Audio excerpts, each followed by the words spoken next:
नदी को उज्जैन से लगभग 20 किलोमीटर दूर एक डक्ट के माध्यम से पूरी की पूरी नदी पलटा करके गंभीर नदी की डाउन स्ट्रीम है, ऊपर में हमारा डैम बना तो वो नीचे पूरी खाली जगह है, तो ये पानी पूरा वहां शिफ्ट करते हुए और उद्योगों को भी देंगे शुद्ध करके। और ये जो हमारी लगभग 1980 के बाद से हमारे हर कुंभ में हमने क्षिप्रा जी के जल से स्नान नहीं करा पाए, क्योंकि हमारी वर्षा का गर्मी में सिंहस्थ आता है। 80 का सिंहस्थ हमने गंभीर से कराया,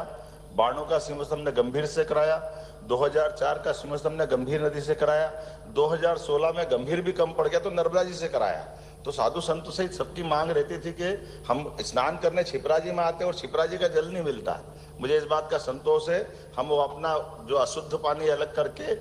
न केवल क्षिप्रा जी का पानी के संग्रह की हमने योजना बनाई कि वर्षा जल को संग्रहित करके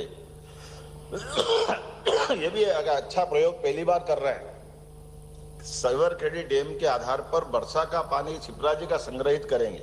लेकिन वहां डैम बनाते तो बड़े पैमाने पे इंदौर और उज्जैन के गांव कई डूबते, तो हमने उससे बचाने के लिए वर्षा का पानी के लिए बरसात में ही पंप लगा करके सिलारखड़ी डैम में पूरा एक बड़ा टैंक, बड़ा तालाब स्टोरेज के रूप में काम आएगा। ये पानी हमारी बिजली से हम संग्रहित करेंगे और उसके बाद फिर ग्रेविटी के माध्यम से सने सने उसको छोड़ करके पूरे साल, केवल सिंहस्थ में नहीं,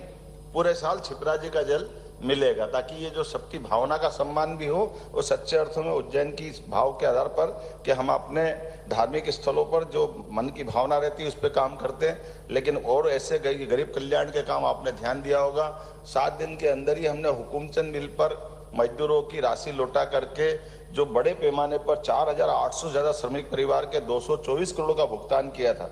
जिसके माध्यम से 30 साल पुराना एक विवाद चल रहा था, जिसके बलबूते पर कई 1000 से ज्यादा लोग तो काल के प्रवाह में दिवंगत हो गए। हमने कहा कि नहीं, ये गारंटी सरकार की थी। एक छोटी सी उलझन के कारण से कलेक्टर कहते थे हमने लीज पे इंडस्ट्री वालों को दिया, तो इंडस्ट्री की सारी देनदारी इंडस्ट्री वाला देगा। इंडस्ट्री है ही नहीं, जो 60-70 साल पहले, 100 साल पहले मिल लगा था वो मर गए या पता नहीं कहाँ चले गए। ऐसे में मजदूर और सरकार के बीच क्लेश था। हमने पॉलिसी बनाई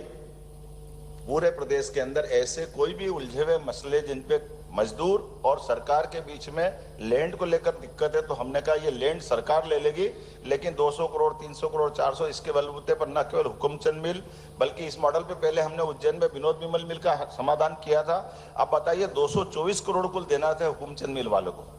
लेकिन ये जमीन हमको हाउसिंग बोर्ड के माध्यम से 3000 करोड़ की जमीन मिली। तो ऐसे में सरकार के कोई नुकसान भी नहीं